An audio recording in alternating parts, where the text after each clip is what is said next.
She walked into the cafe with calm eyes and a soft smile, only to be called trash in the wrong place by the staff. What they didn't know was the man quietly sipping his coffee nearby was her husband and their secret boss. Before we dive into the story, don't forget to like, share this video, and subscribe to the channel to help us reach 1,000 subscribers. Your support means the world to us and inspires us to create even more engaging content. Thank you. The downtown cafe buzzed with its usual morning crowd, people in sharp suits, designer coats draped over leather chairs, conversations laced with business terms and upcoming mergers. This was Ambrosia, the crown jewel of an upscale coffee chain, known not just for its coffee but for who drank it. Lawyers, venture capitalists, local celebrities, this was their kind of place. That morning, the golden light of the early sun spilled through the tall windows, catching the polished marble floor and glinting off copper fixtures. The baristas moved with precision, not a second wasted, as they prepared hand-poured lattes and custom brews with names longer than the receipt. Then the bell above the door chimed. Mira stepped in quietly. No announcement, no hurry. She wore a soft beige cardigan that had clearly seen better days and a long gray skirt that brushed against scuffed sneakers. A canvas tote hung from her shoulder. Simple, faded, without a single brand in sight. She paused at the entrance, not out of hesitation, but to take in the place. Her eyes, calm and brown like riverstone, scanned the room. A few heads turned. A man in a navy suit glanced at her, blinked, and turned back to his phone. Two baristas behind the counter exchanged quick looks.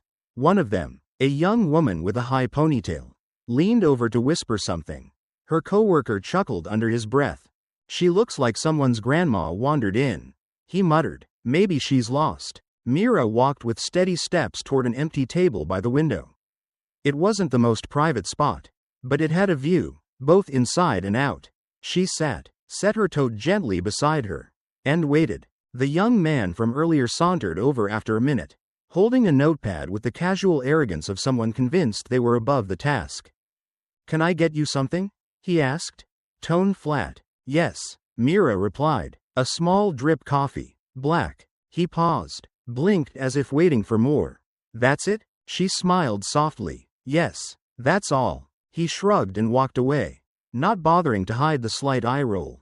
Behind the counter, another chuckle. Service took its time. When the coffee finally arrived, it was set down without a word, the cup barely making contact with the table before the server turned away.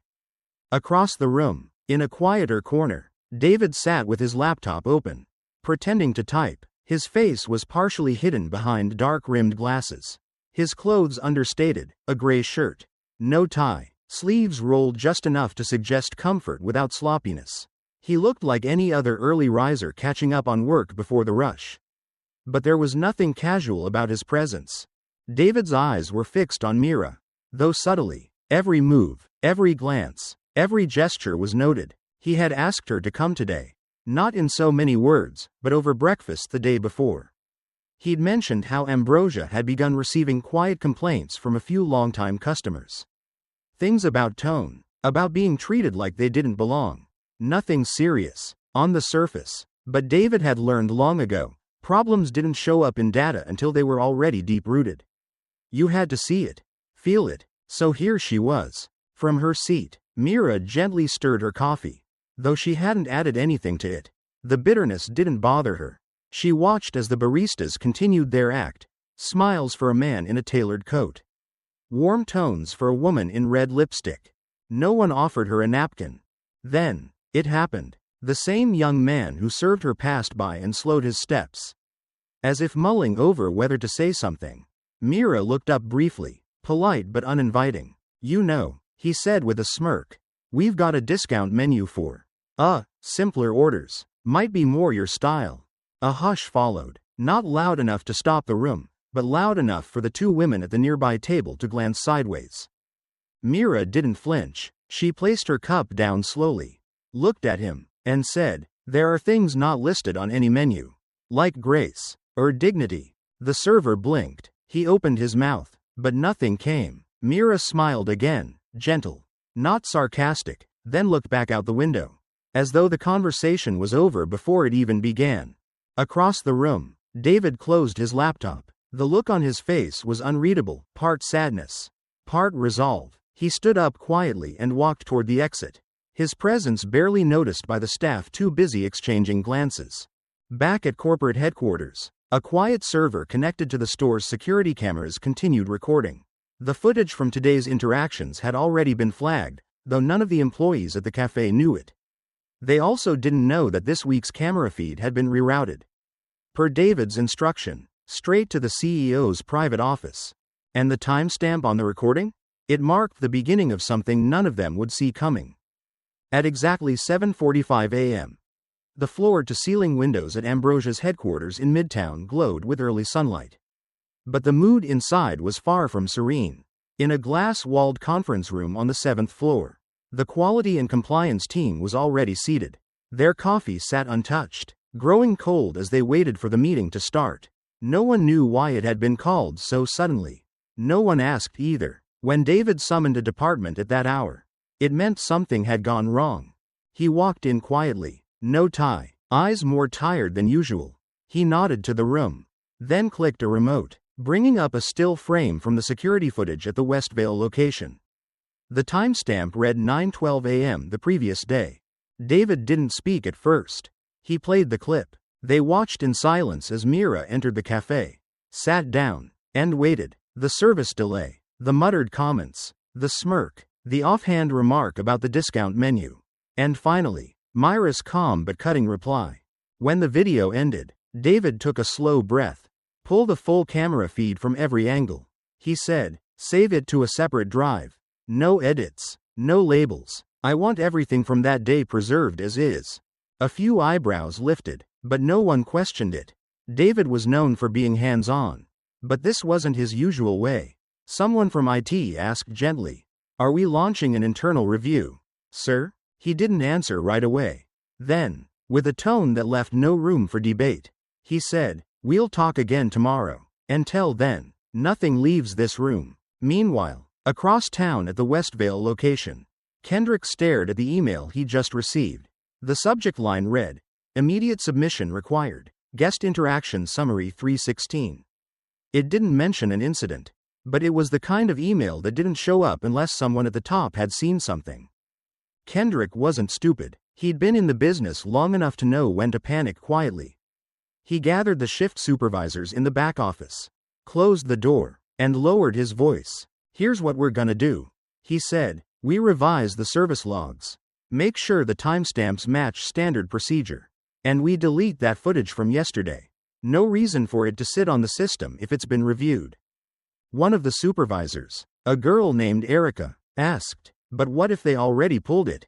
"Then we cover our end," Kendrick replied, "and nobody talks. If anyone asks." There were no unusual interactions. Period. Outside the office, Lena stood near the espresso machine, pretending to take inventory. She'd overheard enough to know something wasn't right. She was new, 2 weeks into her internship, still trying to remember everyone's name, but she wasn't blind. The older baristas laughed it off. One of them said, "It's just cleanup, nothing serious." But Lena didn't believe that. She'd seen how the woman had been treated. It had made her stomach twist. So, after her shift, she went into the break room, opened the shared staff terminal, and copied the raw footage she'd saved during cleanup into her personal USB drive. No edits, just facts. She didn't tell anyone. That evening, back at headquarters, Mira stepped into David's private office. She was dressed casually, as always, and carried no documents, no phone, just herself. David closed the door behind her. She handled it with so much grace. He said quietly, pulling up the footage again, "I was sitting right there and I let it play out. I didn't think it would escalate." Mira sat down slowly. "It didn't escalate," it revealed. Her voice was soft, but firm. "And now that you've seen it, what are you going to do?" "I'll take the formal route," he replied. "Compliance review, training evaluation, maybe remove a manager or two." She looked at him and shook her head. "No, not this time. Don't soften it. If we only fix the surface, it'll happen again. You know that." David rubbed the back of his neck. Weary. "You want a full investigation?" "I want accountability," she said, "whatever it costs." Outside, the sky was starting to darken. Streetlights flickered on one by one as Lena left the cafe. Backpack slung over one shoulder. She walked faster than usual, something in her gut telling her not to linger. She didn't notice the man across the street at first, but after 2 blocks, she realized he'd turned the same corners she had. When she paused, so did he. When she sped up, his pace matched hers. Her fingers clenched around the strap of her bag. Inside it, the USB. She darted into a small bookstore and slipped behind a shelf. Trying to calm her breath, the man lingered outside, then walked past without looking in. She waited 5 more minutes before stepping out again, heart thudding. By the time she reached her apartment building, she felt something wasn't right.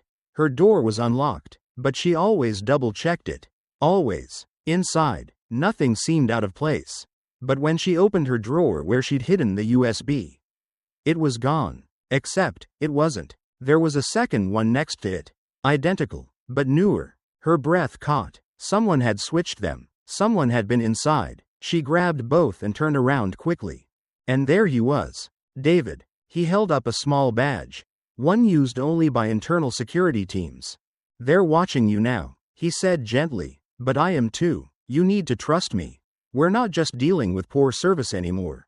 David didn't make announcements. Not this time. He kept his movements quiet, his intentions quieter. In the days that followed the Westvale incident, he crafted a low-profile plan, using a burner phone and a pseudonym in the company's internal feedback system.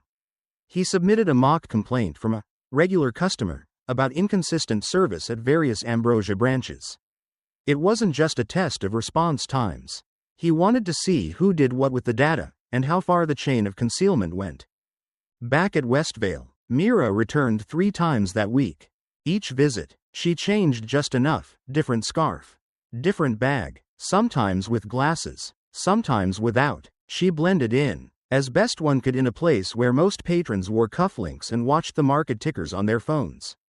She didn't speak much, she simply observed. She watched how they handled people who didn't come in wearing money.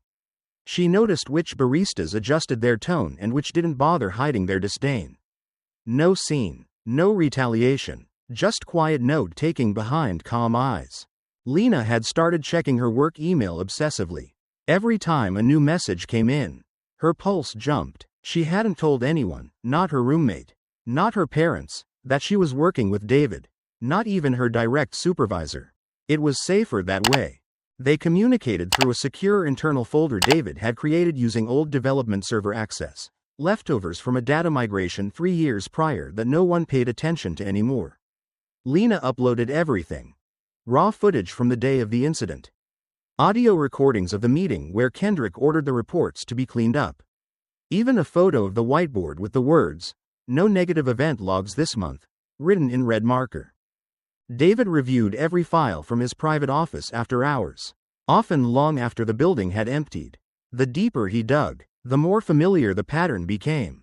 This wasn't new, it wasn't even surprising. He remembered earlier red flags, moments he'd dismissed because he trusted the system to self-correct.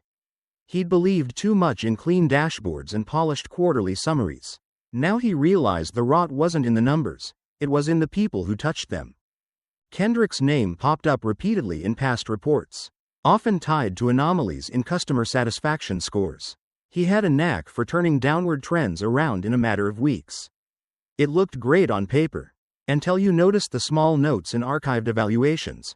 One manager had quietly resigned after questioning a data integrity fix.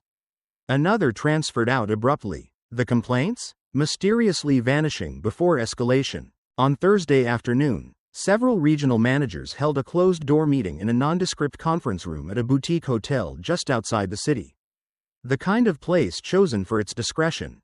No Ambrosia logos, no formal agenda, just a private gathering with coffee, pastries, and talking points. They spoke in vague terms: reputation management, internal containment, mitigating digital footprint. The Westvale incident wasn't referred to by name. Instead, it was the disruption, the optics issue, or that guest engagement slip.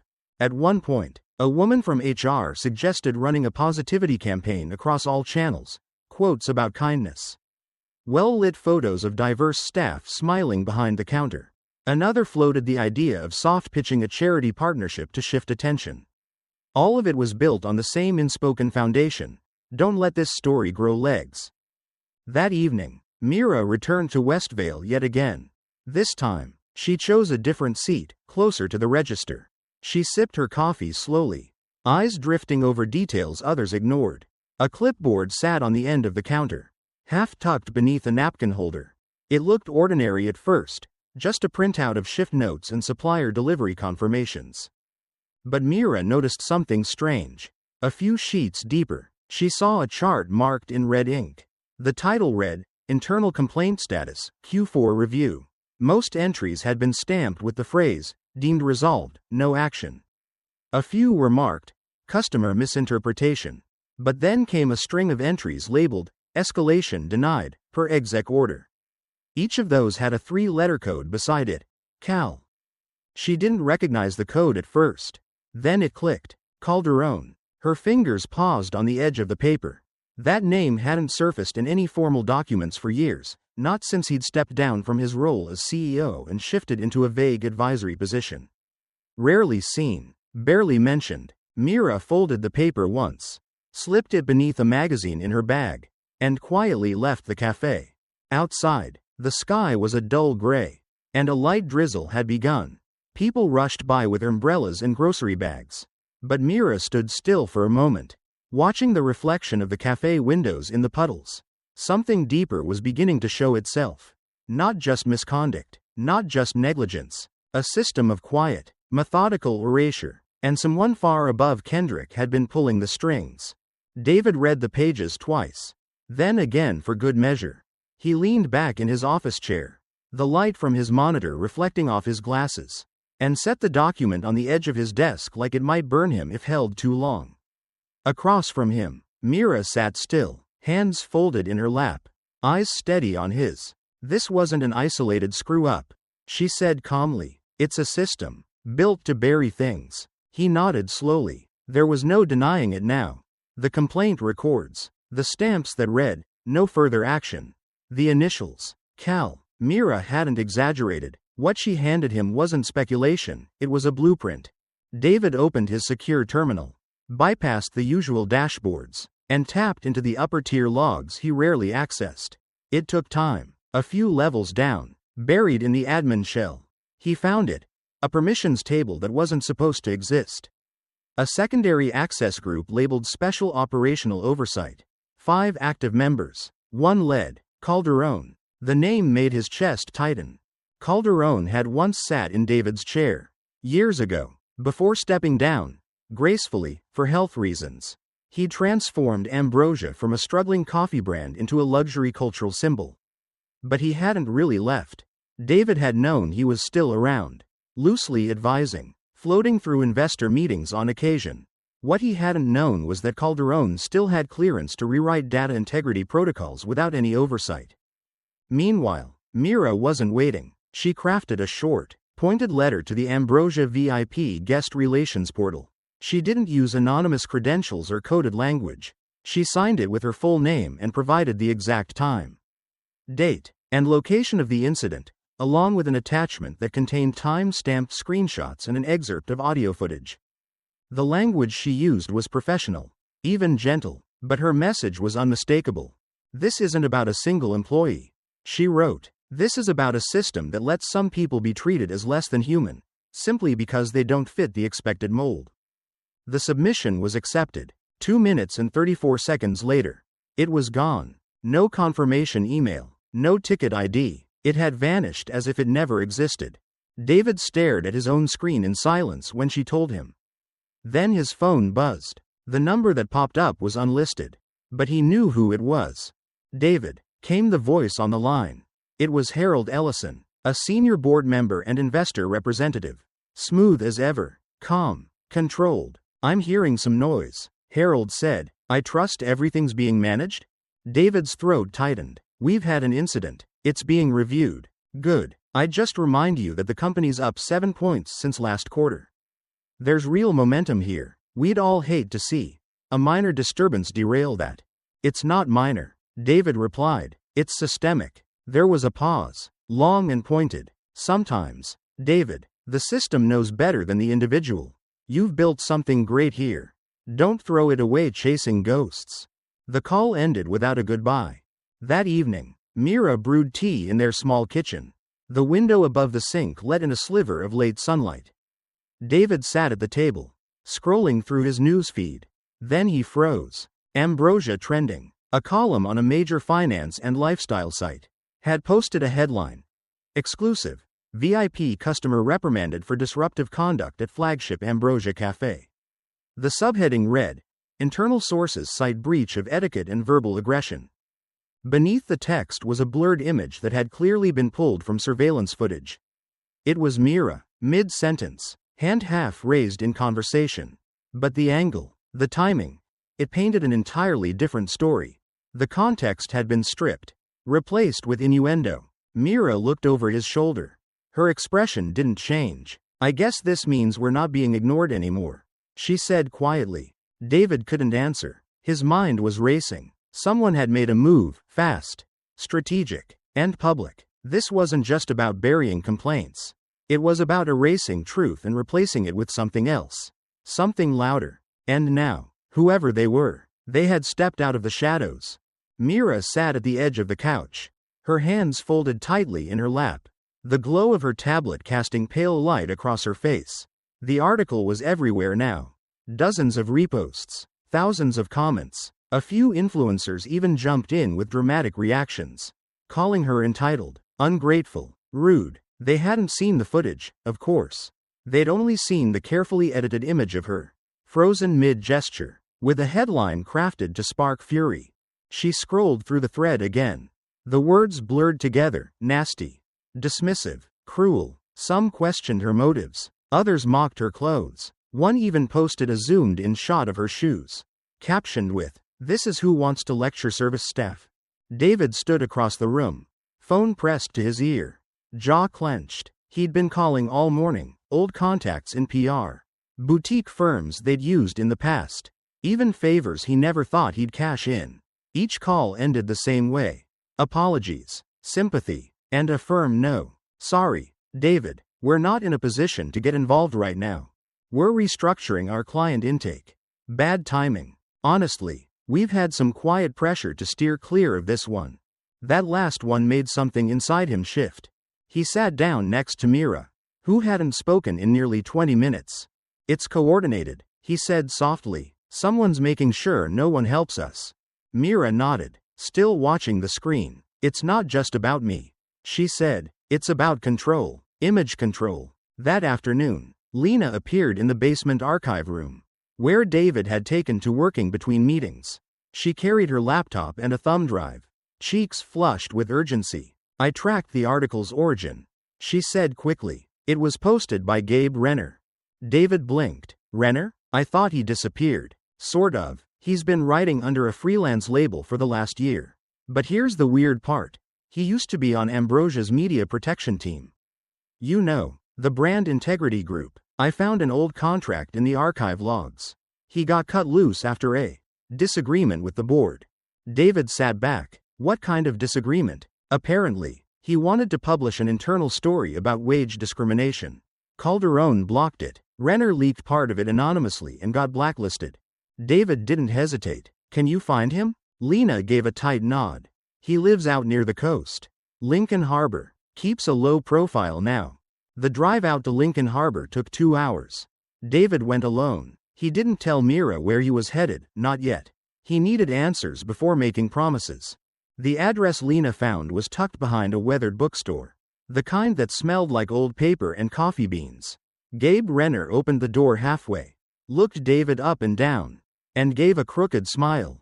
Took you long enough, he said. Inside, the place was dim but neat. Old press badges hung on the wall. A dusty coffee maker steamed faintly in the corner. Gabe poured a cup without asking and handed it to David. So, Gabe said, settling into an armchair, you've finally seen the monster. Huh? David didn't answer right away. He just nodded. Gabe leaned forward, voice lower now. Calderon built more than a company. He built a network, shadow blogs, fake accounts, quiet partnerships with media outlets hungry for exclusives. They're not looking to report the truth. They're paid to distract, redirect, and if needed, destroy. David studied him. Why help me now? Because I'm tired of watching good people get dragged through the mud while the ones pulling strings sip champagne. Gabe paused. But I'm not stupid. If I go public with what I have, documents, contracts, payment trails, I'll get buried unless someone at the top supports it. I'll support it, David said. Gabe's smile faded. Then step into the light. David, make it clear that she's your wife. That this isn't just about customer service, it's personal. People need to know why you care. David's eyes narrowed. And if I do that, then I'll give you everything. But you'll have to step down. The words hit harder than David expected. Leave Ambrosia? He asked. Not quietly, Gabe said. Publicly. Make a statement. Burn the illusion down from the inside. David stood, coffee cup still in hand, unsure if he wanted to throw it or finish it. You're asking me to throw away everything. No, Gabe replied. I'm asking you to trade it for the truth. Outside, the wind picked up, tossing dry leaves across the sidewalk. David didn't say goodbye. He walked out slowly, mind spinning. He'd spent years building something he believed in. Now he had to decide whether to destroy it. David stood alone in the conference room. The kind reserved for decisions no one wanted to take credit for. Sunlight filtered in through the tall windows, falling across the polished mahogany table where, in a few minutes, men and women in tailored suits would gather to decide the fate of a company they claimed to love. In truth, most of them loved numbers. And right now, numbers were threatened. He stared at his reflection in the black screen of the TV monitor on the far wall. He looked older than he felt. A man caught between what he'd built and what he now had to tear down. Behind him, the door creaked open. Mira stepped in, quietly as always, holding a small file folder in one hand and a to-go coffee in the other. She handed the coffee to him without a word and set the folder down on the table. They won't make this easy, she said. They don't have to, David replied. They just have to listen. She looked at him then. Not with pity, not with fear, but with something heavier, expectation. Trust. I know this might cost you everything, she said, her voice steady. But if we stay silent, how many more voices will they silence after ours? He didn't answer. He just nodded and walked to the door. 10 minutes later, the room filled with board members, legal counsel, and 2 Ambrosia media liaisons. There was no standard greeting, no coffee service, no small talk, just tension. David stood at the front of the room as the last person took their seat. I've called this meeting because there's something you need to see, he began, something the public deserves to see. 2. He connected his laptop to the screen. The lights dimmed. First came the video, grainy but clear. Lena's footage, the staff meeting where Kendrick ordered the cleaning of internal reports. Then, Gabe's documents appeared, contracts signed by shell PR firms, payment trails routed through consulting groups, emails marked confidential but decrypted, and finally, the surveillance image from the café, uncut, untouched, showing Mira being mistreated by staff. No one spoke. I initiated an internal audit, David continued, off record, because I didn't trust the normal channels. What I found leads to one conclusion. There is a network operating inside and around Ambrosia, built to suppress complaints, manipulate public opinion, and protect leadership from accountability. Who authorized this investigation? Someone asked sharply. I did, David said, because it needed to be done. There was a moment of pure silence. Then murmurs. Where is Kendrick? Is this verified? Why didn't legal see this? A representative from legal stood and cleared his throat. We've been informed Mr. Kendrick is currently on leave due to health concerns. David didn't flinch. That's a lie. He's being shielded by Calderon. That name stirred unease. Not all of them knew Calderon still had influence. Some had always suspected. Before the room could spiral, the chairman raised his hand. We need time to review the materials. David nodded. Of course. But understand this. If the company doesn't act, I will, publicly. 2 hours later, the company homepage updated. A press release appeared at the top, effective immediately. David Halden will step away from his role as CEO due to procedural violations related to an unsanctioned investigation. We thank him for his service. No mention of the footage. No mention of the abuse. No hint of the network. David watched it happen from his office. Still wearing the same suit from that morning. He didn't speak when Mira came in. He didn't need to. They're trying to freeze you out, she said, but they're late. She held up the morning's paper. Folded inside, like an old-fashioned note passed in class, was a thin envelope with no return address. She opened it. Inside was a single sheet of cream stationery. No letterhead, just a list, 12 names. Some familiar, some obscure. Executives, media contacts, legal consultants, all tied to internal memos and authorization chains he hadn't seen before. At the bottom of the list, scrawled in neat, deliberate handwriting, was one sentence: "The real game is only just beginning." David stared at the note. He wasn't being shut out. He was being challenged. David had vanished from the headlines. Not a word, not a quote, not a citing. After the board's announcement, he withdrew entirely from the spotlight, letting the world build its own narrative. Some said he ran from shame. Others suggested legal trouble was brewing. Online forums speculated about everything from bribery to an affair. None of them guessed the truth. Meanwhile, Mira moved in silence, with her name still smeared across newsfeeds.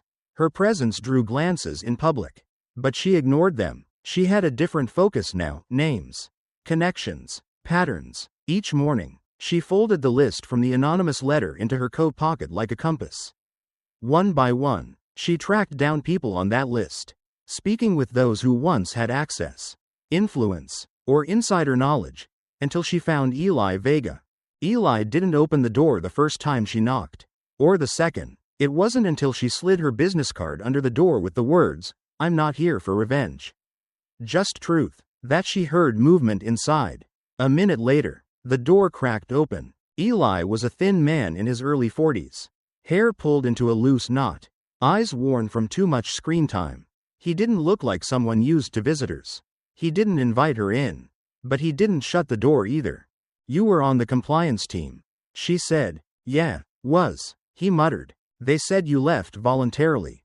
"They always say that." He stepped aside. Inside, his apartment was cluttered with old laptops, coffee mugs, and pages of printed code. Mira moved carefully, respecting the invisible lines in the chaos. She explained what had happened, what she'd seen, what she and David had discovered, and why she was still pushing forward, even with everything stacked against them. Eli listened in pieces, his attention darting. He didn't speak for a long time. Then he asked, "Why are you doing this?" "Because I've lived too long thinking silence was the safer choice," she said, "but now I know it just gives the worst people a bigger megaphone." He ran a hand through his hair. "There's something you should see." He led her to a back room, where an old desktop tower whirred quietly. He booted up a program, typed a few lines, and pulled up a UI labeled STAR, Statistical Triage and Review. It was Ambrosia's customer feedback engine. "It's not just a data system," he explained. "They built a filter using a deep learning model, trained to recognize negative sentiment, and redirect those entries into a holding queue. But here's the kicker. It flags real complaints as resolved if someone in management marks them handled, even without any action." "And no one knows?" Mira asked. "No one outside Calderon's circle," Eli said, "and even they don't understand the code like I do." He hesitated, eyes flicking toward the hallway. "I still have a partial backup. I was planning to wipe it. But, if you really want to break this open." Later that evening, David met Mira at a cafe on the edge of town, far from downtown. Far from anyone who might recognize them. He wore a faded cap pulled low and a jacket that didn't quite fit. Mira sat across from him, still wrapped in her scarf. They looked like any aging couple passing time. No one paid them attention. "I've been building a team," David said, speaking low. "Lawyers, forensics, a retired SEC investigator. We're going to compile everything into a public report, a formal complaint to the Bureau of Corporate Integrity. And when that gets buried?" Mira asked. He smiled, not cocky, just tired. "Then we make it unburyable." She nodded slowly. "Eli's helping. He has records of the system. But he's scared." "Good," David said. "Fear means there's something worth protecting." Just as they parted ways, Myra's phone buzzed. It was Lena. She was out of breath. Voice shaking. They fired me. No notice. Took my laptop. My desk keycards deactivated. I think they're trying to trace what I downloaded. Stay offline. David told her. Go somewhere they wouldn't expect. She agreed. But David could already hear it in her voice. She was rattled. He hung up and made a mental note to pull every backup he had. The next day, Eli's apartment was silent. No answer to texts. No reply to calls. David drove there himself, heart heavy with a feeling he couldn't quite name. The front door was ajar. Inside, nothing looked broken or stolen. Everything was quiet until he saw it. On the wall above Eli's workstation, written in thick red marker, were 7 words. Those who expose the dark shall be swallowed. The hard drive Eli promised to deliver was gone. David sat quietly in the backseat of the car, watching the city blur past the tinted window. He hadn't slept much. Neither had Mira. Neither of them had to say it out loud. They both knew there was no turning back. After Eli's disappearance, there was nothing safe left in the shadows.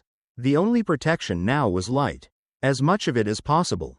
Across from him, Mira tapped her phone screen, double-checking the files for the 100th time.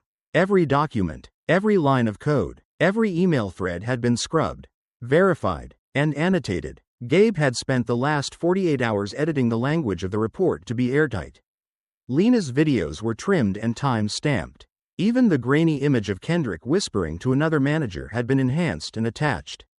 There was no fluff, just facts, undeniable, uncomfortable, and ready to explode. At exactly 8 a.m., the report went live. Gabe had arranged for it to publish through Frontline Ledger, a highly respected, fiercely independent media outlet with no corporate sponsors and a reputation for protecting whistleblowers. The homepage lit up with the headline, Inside Ambrosia, a network of deception, silence, and corporate manipulation. The report was 73 pages long. It laid out, in meticulous detail, how customer complaints were quietly buried by an internal algorithm, how the brand's pristine image was preserved by scrubbing negative feedback from public view, how media relationships were leveraged to discredit critics, how internal data was manipulated to attract investors, how Calderon's name appeared, again and again, not on official memos, but in the margins, in instructions passed verbally, in ghost-written talking points, in redirected funding requests. Alongside the documents, the report included redacted witness testimony from former employees who spoke on condition of anonymity. Terrified of retaliation, one line stood out, repeated by multiple voices. If you ever questioned it, they'd remind you, ambrosia wasn't just coffee. It was control. Within an hour, social media lit up. The hashtag justice for Mira began trending, followed closely by hashtag Ambrosia Truth. Comment sections exploded with stories from former customers and workers who claimed they'd noticed something off. A few even shared screenshots of past reviews that had vanished. By noon, Ambrosia's stock dipped 8%. By 3 p.m., the Office of Corporate Oversight announced an emergency hearing. The hearing room was packed. Cameras were barred, but every major outlet had reporters in the hall. David walked in with a calm Mira by his side. Lena, pale but determined, was flanked by a lawyer from a whistleblower advocacy group. Gabe brought boxes of printed evidence. Even more surprising was the presence of Martin Ellis, a high-level shareholder representative who had never taken a public stance until now. I've seen enough, Ellis had said when David shared the report in confidence. I've backed them for too long. It's time to clean house. Calderon entered late, dressed in a tailored charcoal suit. He was flanked by attorneys and a communications officer who looked more like a handler. His face was unreadable, every gesture rehearsed. He scanned the room without blinking. When the questioning began, David took the stand first. He walked through the timeline, the incident with Mira, the internal surveillance footage, the hidden AI protocol, the retaliation against Lena, the mysterious disappearance of Eli. He showed screenshots, call logs, email threads. He didn't raise his voice. He didn't need to. Calderon's lawyers tried to twist the narrative. This is a witch hunt, they claimed. Mr. Grant is a disgruntled former executive seeking revenge. His wife was caught behaving inappropriately, and now he's spinning a story to regain power. Gabe took the stand next. His calm dismantling of their talking points hit like a slow, deliberate sledgehammer. They can discredit me all they want, he said, but you can't discredit a system that deletes one-star reviews automatically while pretending to be objective. Then Lena spoke, her voice trembling but firm. They told me if I spoke up, I'd never work again. But silence is worse, because if they did it to me, they'll do it to someone else. Calderon remained composed throughout, shaking his head at times, furrowing his brow as if insulted by the proceedings. When it was his turn, he sat forward and looked each board member in the eye. There is no conspiracy, he said. What you're hearing is an elaborate narrative built by people who want to burn down what we built. We streamlined operations. Yes, we modernized systems. That's not evil, it's efficiency. He paused, then delivered his final blow. And let's be honest, if our systems were so broken, why did our stock hit an all-time high before this smear campaign began? For a moment, the room was still. Then it happened. A new notification pinged across multiple phones in the room. Board members looked down. Staffers froze. A whisper rippled through the back row. David's lawyer leaned over, showing him a phone screen. Play it, David said. The moderator paused the session, acknowledging the commotion. A laptop was connected to the speakers. A short audio clip played. It was Calderon's voice, calm, collected, recorded in crisp detail. I don't care what those people think. You hear me? Poor customers complain the most and spend the least. Just wipe their feedback before it sees daylight. They don't move markets. The silence afterward was deafening. Calderon's expression didn't change immediately, but a flicker of tension passed through his jawline. His lawyer leaned in. He didn't respond, because there was no defense left to give. David sat back in his chair, fingers interlaced, eyes steady. He didn't smile, but inside, he knew. The final blow had landed.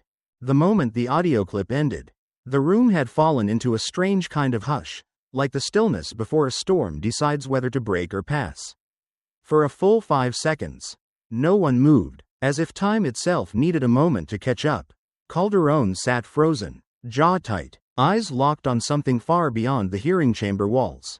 It didn't take long for the commission to respond. Within the hour, an emergency motion was filed.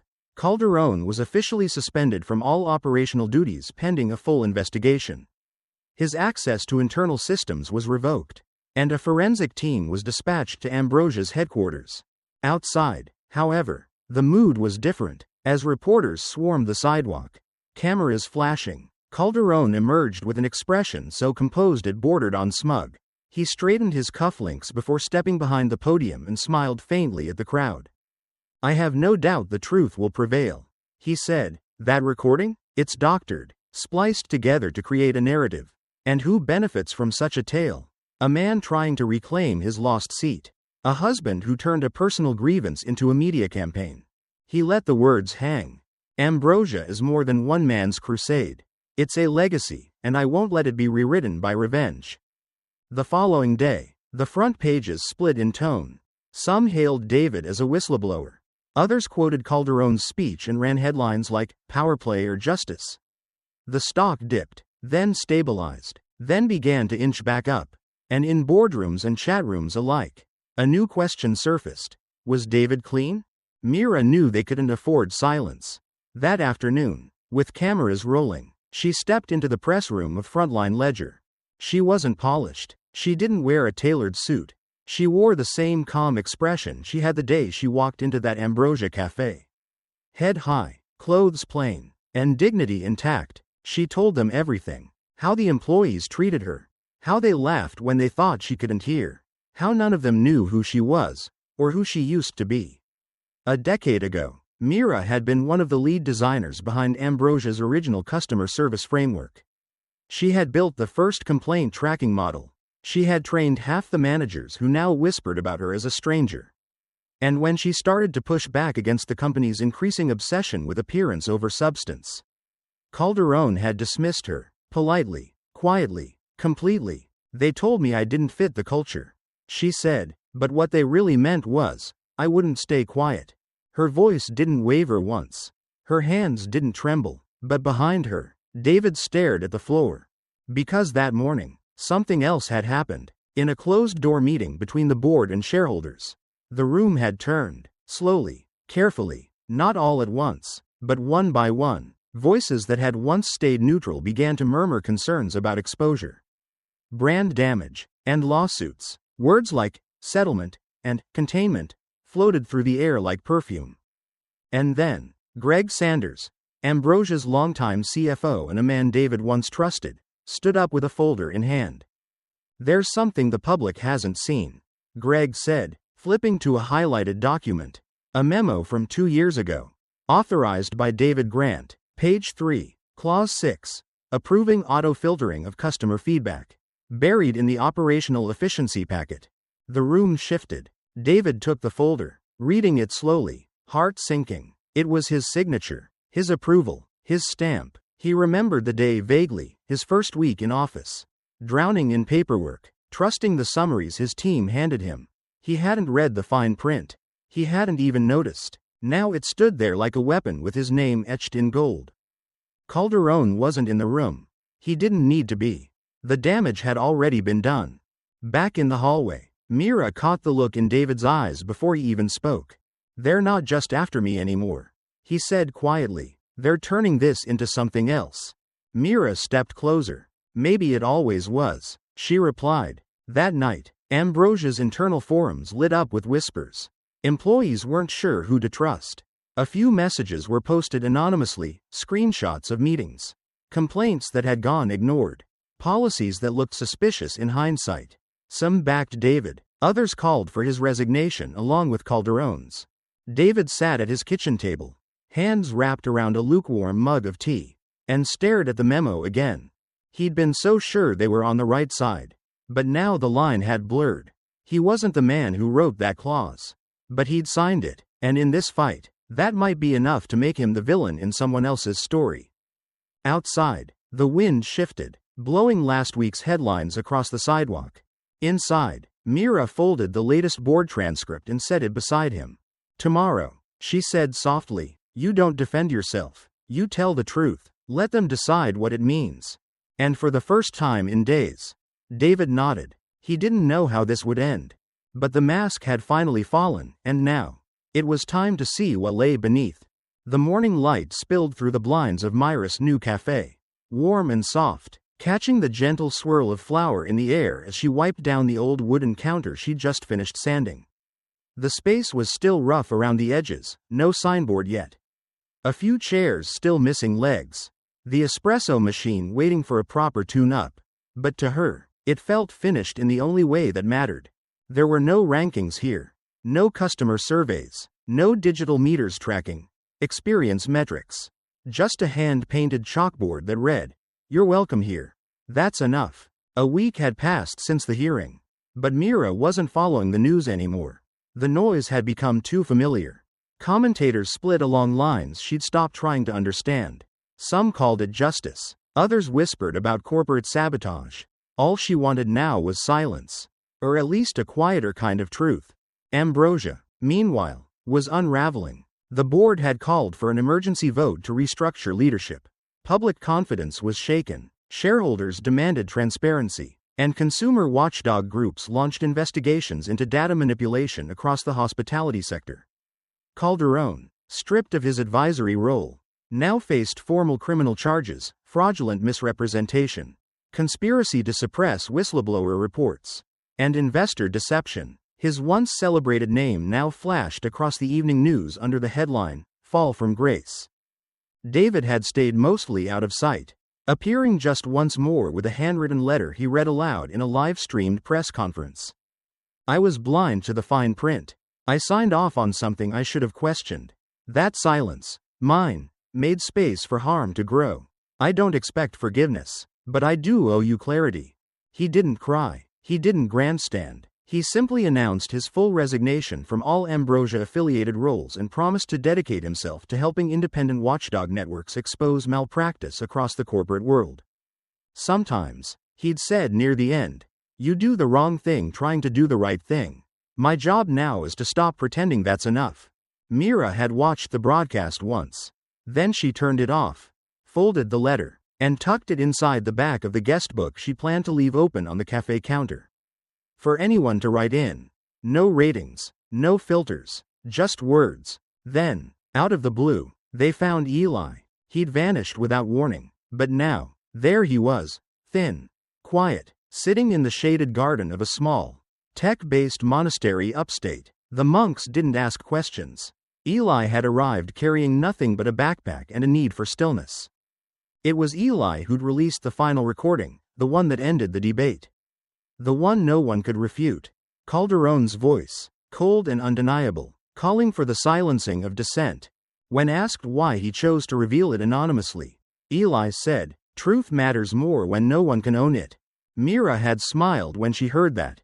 Not with pride, not even relief, just the soft recognition of a thought she'd carried too long alone. That same afternoon, the mail came. No return address, just a thin envelope wedged between two catalogs. She opened it casually, thinking it might be another anonymous thank you or a stranger sharing their own cafe story.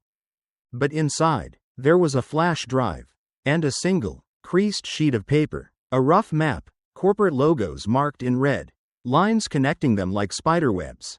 And above it, handwritten in a bold, uneven script, "This system runs deeper than coffee. You've seen one layer, the others are waiting." She held the envelope in her palm for a long while, staring out the front window.